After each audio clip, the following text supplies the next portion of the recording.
एक ताजा उदाहरण देता हूं। आजकल भारत में एक खराब बीमारी घुस गई है, चिकनगुनिया।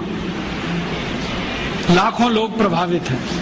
मैं 6 महीने से गांव-गांव घूम के उसका इलाज कर रहा हूं और आपको सुनकर ताज्जुब होगा, ज्यादा लोगों को इलाज में मैं एक ही बात बताता हूं, तुलसी का काढ़ा पी लो, नीम की गिलोय होती है ना, उसको भी उसमें डाल लो, थोड़ा सूंठ डाल लो, थोड़ी छोटी पीपर डाल लो, बस ये 4-5 चीजें, और थोड़ा गुड़ डाल लो, क्योंकि ये कड़वा इतना है कि पी नहीं पाओगे। इतने मात्र से 3 खुराक में बीमारी ठीक हो रही है। और जो एलोपैथी से कर रहे हैं ना, बोवेरॉन के 3-3 इंजेक्शन ठोक दो, डाइक्लोफेनेक दे दो और पैरासीटामोल भी दे दो, जो तुम्हारे पास है सब दे दो। 20-20 दिन से बिस्तर में पड़े तड़प रहे, 20-20 दिन से। अभी आज मैं आया भीलवाड़ा से, और आने का देरी का कारण भी यही है कि वहां 1 लाख लोग चिकनगुनिया से पीड़ित हैं। वहां डॉक्टर आते हैं, राजीव भाई जरा बताओ ना। मैंने कहा अपना इंजेक्शन खुद क्यों नहीं ठोक लेते? कहते हमें मालूम है इसके साइड इफेक्ट क्या है, तो पेशेंट को क्यों नहीं बताते? इतने हरामखोर हो, तुम्हें मालूम है कि इसका साइड इफेक्ट क्या है? बोवेरॉन लगाएंगे तो क्या होने वाला है? मुंह में छाले हो जाएंगे, गले में छाले हो जाएंगे, अल्सर भी हो सकता है, तुम जानते हो, फिर पेशेंट को क्यों नहीं बताते? ये हरामखोरी तुम में कहां से आ गई? अपने को इंजेक्शन ठोकोगे नहीं, उसको ठोकते जाओ, तुम्हें मालूम नहीं है ठीक नहीं होगा, फिर पैरासीटामोल देते जाओ, डाइक्लोफेनेक देते जाओ, नोवलजिन के इंजेक्शन लगाते जाओ। और दुर्भाग्य से एलोपैथी ने ये सब नाम 20 साल पहले बैन कर दिए। वो कहते हैं डाइक्लोफेनेक खराब है, पैरासीटामोल तो और भी खराब है, नोवलजिन तो 1984 से बैन है यूरोप में और अमेरिका में, वही इंजेक्शन यहाँ ठोक रहे हैं लगातार। दुष्परिणाम है कि मरीज ठीक ही नहीं हो रहे। और मैं आपको मेरा अपना तजुर्बा बताता हूं। आप में से कुछ विद्यार्थी होम्योपैथी के हैं। आप जानते हैं कि होम्योपैथी की बहुत सारी दवाएं आयुर्वेद से ही निकली। तुलसी है ना, उसी से ओसीमम है।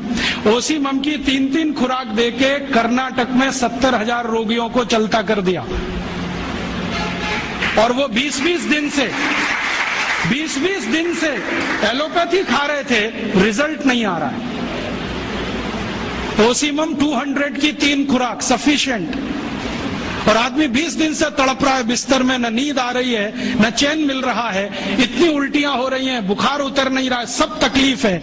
3 डोज दो, खत्म कहानी। मैंने उसको फिर कुछ जरूरत ही नहीं।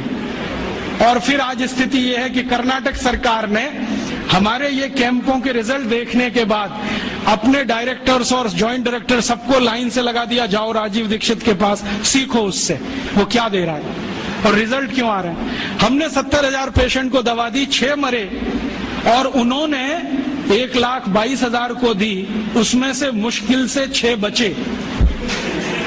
ये कर्नाटक का हाल है। कर्नाटक में चिकनगुनिया इतना बुरी तरह से फैला है, कोई गांव नहीं बचा जहां चिकनगुनिया ना हो। मेरी तो स्थिति यह है कि कार्यकर्ता कम पड़ गए, डॉक्टर कम पड़ गए। अगर मेरे पास 1,000-2,000 डॉक्टर होते तो हम कर्नाटक के उन लाखों लोगों को बचा लेते जो मर गए पिछले 6 महीने। महाराष्ट्र में भी यही है। रिजल्ट मिलते हैं उन दवाओं से, तो भरोसा क्यों नहीं करें उनके ऊपर? ओसीमम तो तुलसी में से ही बनी है भाई, और तो क्या है, डाइल्यूशन फॉर्म में है, बस इतना ही तो है। और तुलसी का काढ़ा समझ लो मदर टिंचर फॉर्म है उसका, तो काढ़ा दे दो तो समझ लो मदर टिंचर दे दिया, और पोटेंसी में दिया तो डाइल्यूट करके दिया।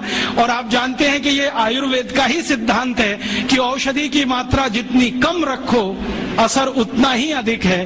होम्योपैथी तो इसी पे काम करते हैं। तो अपने विज्ञान में दम तो है, अपनी विद्या में दम तो है, बस इसका प्रचार करने की बात है। प्रचार कौन करेगा? आप करेंगे। और इसका सबसे सरल तरीका है walk walk walk and talk talk talk. सबसे सरल तरीका। अगर आप इसका अपनी विद्याओं का प्रचार करना चाहते हैं, सरकार तो करेगी नहीं, क्योंकि वो एलोपैथी के चंगुल में फंसी है। हमारी सरकार के 2 मंत्रियों का तो मेरा तजुर्बा है पिछले 6 साल में। जब जब मैं उनके पास गया स्वास्थ्य मंत्री को मिलने के लिए, वो कहते राजीव भाई ये सब हमको समझता है, कर कुछ नहीं सकते।